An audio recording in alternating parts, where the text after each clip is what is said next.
उधर मध्य प्रदेश के बाद अब छत्तीसगढ़ में भी ई टेंडरिंग में घोटाला सामने आया है। सीएजी की रिपोर्ट में दावा किया गया है कि बीजेपी सरकार के कार्यकाल में अप्रैल 2016 से लेकर मार्च 2017 तक 17 विभागों में 4,601 करोड़ के वर्क टेंडर निकाले गए थे और इन टेंडर्स को अपलोड करने के लिए सरकारी विभाग के जिन 74 कंप्यूटर्स का इस्तेमाल किया गया, उनमें से 477 ठेकेदारों ने सरकारी अधिकारियों की मदद से उन्हीं कंप्यूटर से टेंडर भरे हैं और इन ठेकेदारों को तुरंत 961 करोड़ रुपए के टेंडर दिए गए।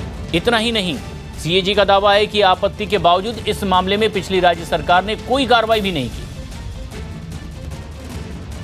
पूरा का पूरा सीएजी का रिपोर्ट पिछली सरकार के काले कारनामों को प्रदर्शित करता है। अब आने वाले समय में सीएजी के रिपोर्ट पे हमारे पीएसी पे चर्चाएं होंगी, लेकिन जिन जिन विभागों में बहुत करप्शन की बातें आई हैं, मैं समझता हूं कि पीएसी में कार्रवाई के पहले भी विभाग उसको कार्रवाई करेगा और आवश्यक हुआ तो उनके खिलाफ सख्त कार्रवाई की जाएगी।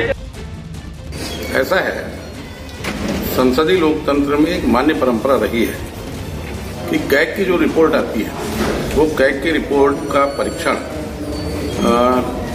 लोक लेखा समिति जो सदन की होती है, वो समिति के माध्यम से होता है और उसमें विभाग के प्रमुख सचिव को मौखिक साक्ष्य के लिए बुलाया जाता है।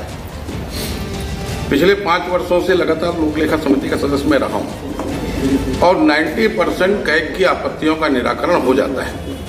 ये ज़्यादातर आपत्तियां जो आती है, ये मिसकम्युनिकेशन कारण आती है और कैग की रिपोर्ट लोक लेखा समिति के सामने आएगी और बहुमत कांग्रेस का रहेगा, अध्यक्ष उसका जरूर हमारी पार्टी का रहेगा और सारी बातों का मौखिक साक्ष्य निराकरण होगा।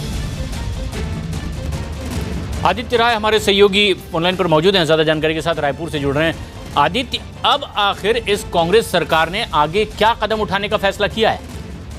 जी प्रशांत, इस मामले में अब ये जो पूरी जांच है वो ईओडब्ल्यू और एंटी करप्शन ब्यूरो को सौंप दी गई है। आगे जांच जो है इस मामले में ईओडब्ल्यू और एसीबी करेगी कि ये जो पूरा घोटाला हुआ है इसमें कौन कौन अधिकारी शामिल थे और जिन 74 कंप्यूटरों से ये पूरा जो निविदाएं जो है वो भरी गई है 4,601 करोड़ रुपए की, तो ये किन किन विभागों के किन किन अधिकारियों के, विभाग प्रमुखों के कंप्यूटरों से ये जो है ठेकेदारों ने ये जो निविदाएं भरी है वो किन किन अधिकारियों के कंप्यूटर से भरी है, ये सारी जांच जो है अब ईओडब्ल्यू और एसीबी को सौंप दी गई है और 1 महीने के भीतर ही एसीबी और ईओडब्ल्यू से कहा गया है कि इस पूरे मामले में 1 महीने के भीतर ही वो अपनी जांच रिपोर्ट पेश करे।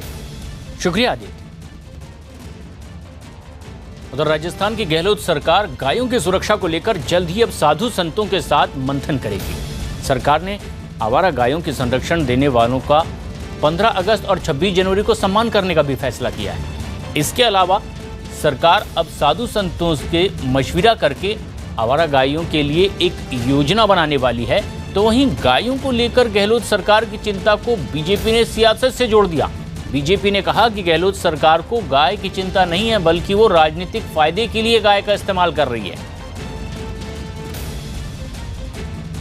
आज के समय में जितनी परेशानी में गौवंश है, शायद दूसरा जानवर और कोई नहीं है। इस समस्या से जो आज गौवंश अपने आप को असहाय महसूस कर रहा है, इस हमारी धार्मिक संस्कृति में जिसका सभी देव देवताओं का निवास बताया गया है, इस गौवंश को कैसे सुरक्षित किया जा सकता है ताकि उनको भी एक उचित रहने का स्थान मिले। अगर सरकार ये आदेश करती कि आवारा पशुओं के लिए हमें जहाँ कहीं भी पशु शिविर लगेंगे उन पशु शिविरों को पूरा अनुदान देंगे, या जो हमने अनुदान प्रारंभ किया था पंजीकृत गौशालाओं को उनको दुगना करेंगे, तो बात समझ में आती। लोकसभा के चुनाव को लेकर इस तरह के पैंतरे और जुमलेबाजी से कुछ होने वाला नहीं है। राजस्थान के बाद खबर उत्तर प्रदेश से, जहां मुरादाबाद में मायावती के जन्मदिन के मौके पर पूर्व बीएसपी विधायक विजय यादव ने विवादित बयान दिया। उन्होंने कहा कि 2019 के चुनाव में बीजेपी के लोगों को दौड़ा कर मारेंगे। वहीं समाजवादी पार्टी ने बीएसपी नेता के बयान को गलत ठहराया, लेकिन लगे हाथ गठबंधन के बहाने बीजेपी पर हमला भी बोल दिया।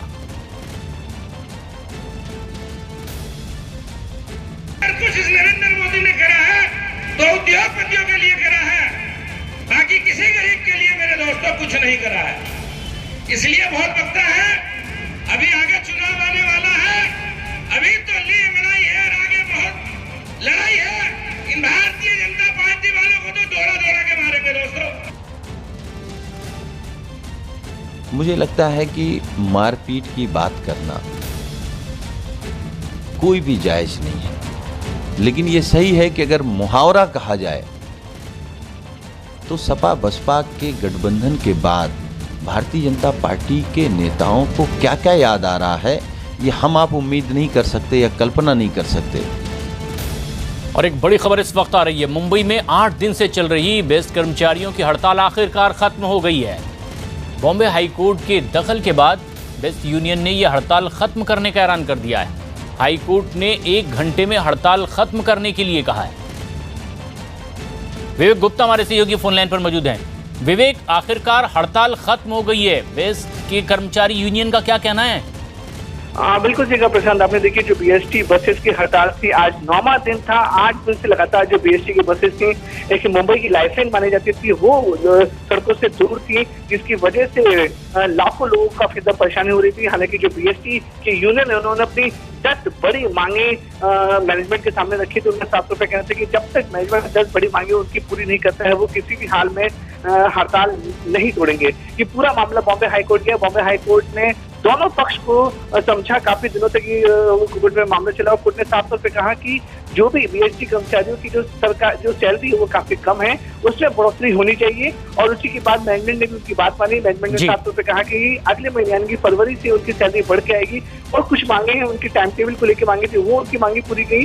उसकी मांगी पूरी होने के बाद बीएसटी की जो यूनियन है शशांक, उन्होंने खुद वडाला डिपो जाकर इस बात की घोषणा की कि अब बीएसटी बस की जो हड़ताल 9 दिन से चल रही थी पूरी तरह से खत्म हो चुकी है। अब धीरे धीरे सड़कों पर मुंबई की बसें नजर आना शुरू हो चुकी हैं। और प्रशांत, आपको बताना चाहिए कि प्रतिदिन 24 से 25 लाख यात्री हैं वो सिर्फ बस से ट्रैवल करते थे, जिसकी वजह से 9 दिन तक मुंबई वासियों को काफी ज्यादा मुश्किल झेलनी पड़ी थी। बिल्कुल। लेकिन अब बस की हड़ताल खत्म हो चुकी है, तो माना जा रहा है कि शाम और अब मुंबई कर एक तरह से राहत महसूस कर सकते हैं। शुक्रिया।